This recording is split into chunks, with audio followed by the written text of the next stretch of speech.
I would like to thank all of you for being here today to cover this very important moment. I would like to start by saying that opioid addiction is a public health menace to South Carolina.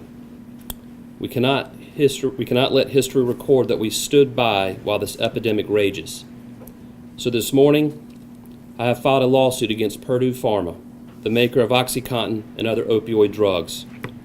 This suit was filed in the Richland County Court of Common Pleas and alleges that Purdue falsely trivialized, mischaracterized, and failed to disclose the known serious risk of addiction of opioids, that Purdue falsely described addiction as a pseudo-addiction, and dangerously encouraged doctors to respond by prescribing more opioids, that Purdue overstated the benefits of chronic opioid therapy while failing to disclose the lack of evidence supporting long-term use, that Purdue continued to tell doctors that opioids could be taken in even higher doses without disclosing the greater risk, that Purdue misleadingly promoted OxyContin as supplying 12 hours of pain relief when Purdue knew that, for many patients, it did not do that.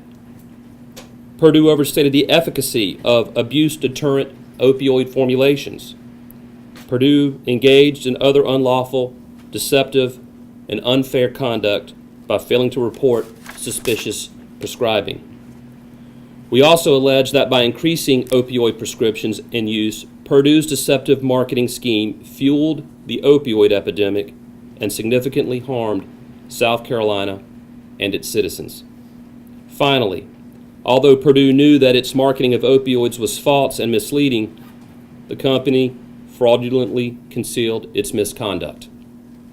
Based on those facts, the state of South Carolina is suing Purdue under the South Carolina Unfair Trade Practices Act. Under this act, we are alleging that Purdue committed deceptive and unfair acts and practices, as well as committed acts of unfair competition. We are further alleging that Purdue's actions constitute a public nuisance. Finally, the state of South Carolina alleges that Purdue has violated the terms of a 2007 consent judgment whereby Purdue agreed not to make any written or oral claim that is false, misleading, or deceptive. Today, we are asking the court to do several things. First, we are asking the court to order Purdue to stop the conduct that is hurting our people. Second, we are asking for damages for the harm that Purdue's actions have already caused our state. Third, we are asking the court to punish Purdue for misleading and deceptive conduct that it committed. If we are successful, we would ask that a portion of the recovered funds be dedicated to addiction programs as well as to support those families struggling with opioid abuse. As many of you know, there's been a great deal of attention lately regarding what is a national opioid epidemic. The epidemic is hitting South Carolina hard. In 2016, South Carolina was 9th in the nation in opioid prescribing rates. Since 2011, more than 3,000 South Carolinians have died from prescription opioid overdoses. Combined heroin and prescription opioid deaths in South Carolina exceeded the number of homicides in the state in 2015. The number of babies born in South Carolina hospitals addicted to opioids has quadrupled between 2000 and 2013. The opioid epidemic has also contributed to DSS having to remove more children from their homes because of opioid drug abuse. In 2011, 397 children were removed from their homes, and 641 were removed just last year in 2016. According to HHS estimates, the opioid abuse epidemic has cost South Carolina several $billions to date. These numbers are both appalling and heartbreaking. They show the need for action, and action now. This epidemic was not created overnight by one or two factors. It has been in the making for decades now. Like any epidemic, the opioid crisis is extremely complex and multifaceted. Therefore, it requires a multifaceted solution. We do not believe that a single lawsuit against a single company will magically fix the problem. But what I can say today, as South Carolina's Chief Legal Officer, is that I am bringing a lawsuit against Purdue for its deceit and misrepresentation. That is what we can do today. Sadly, the opioid epidemic is creating broken homes, battered families, and shattered lives. It's leaving death and destruction in its path. We have talked about statistics, but today I have with me real people who have experienced firsthand the devastating effects of opioid addiction. They represent the human face of this lawsuit. This morning I'm joined by several families who unfortunately know firsthand the devastation this opioid epidemic has caused. First, Representative Eric Bedingfield, who tragically lost his son Josh last year, is standing with me today. Thank you, Representative Bedingfield. We are also joined by the Davenport family, who are represented by Roy Davenport. They lost their son Scott in 2015. Mr. Davenport is on the board of directors for Greenville Family Partnership. This group is working with the legislature in order to strengthen the laws against opioid abuse. I want to thank you for being here, Mr. Davenport. We are also joined by Mary Stewart. She has a family member who is a survivor of opioid addiction.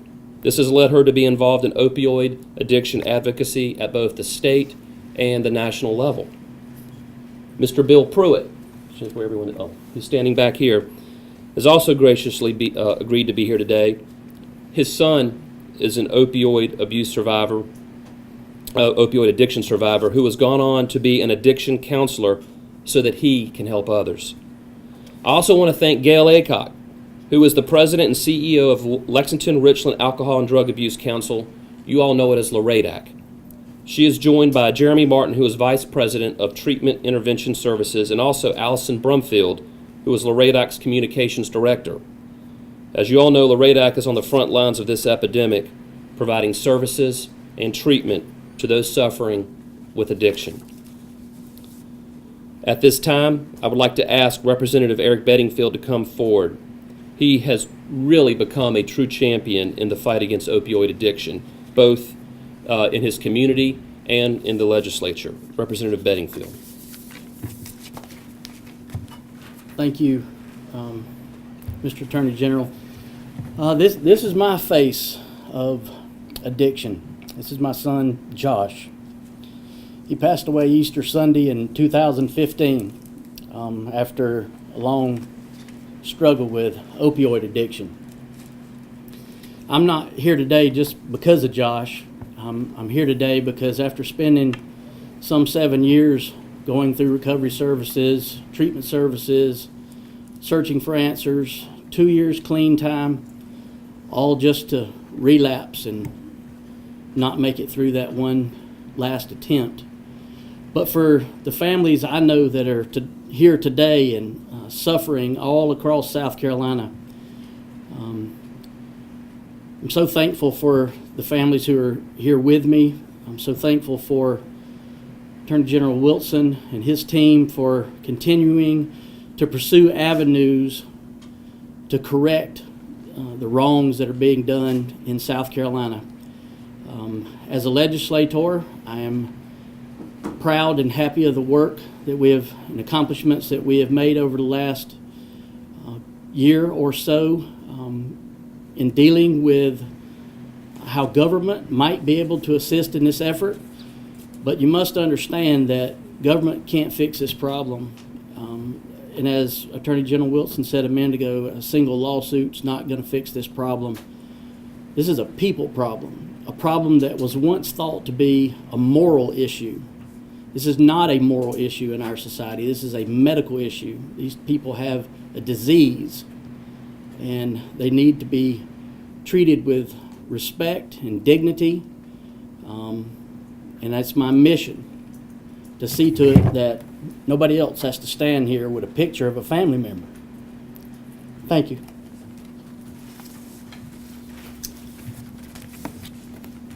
Again, my name is Roy Davenport. I'm on the board of directors of Greenville Family Partnership, and I too have a face of this problem. This is my son, Scott Davenport. He died in 2015. And I'm here to wholeheartedly support what the Attorney General is doing. As he said, this is a multifaceted problem. At Greenville Family Partnership, we're working hard to try to prevent this problem before we have to have rehabilitation and treatment. So prevention is really the only long-range solution to this.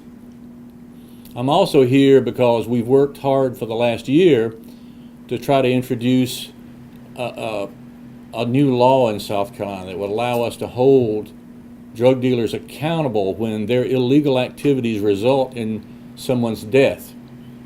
I was appalled when I was told by the investigator investigating my son's death that under current laws, they can only charge a drug dealer with selling drugs, not with an individual's death. So last year in the House and the Senate, we introduced bills that would allow the courts to hold those drug dealers accountable. Again, I want to thank the State Attorney General for all they're doing, and I'm in awe of all the people here today that, again, are focused on this problem. Thank you.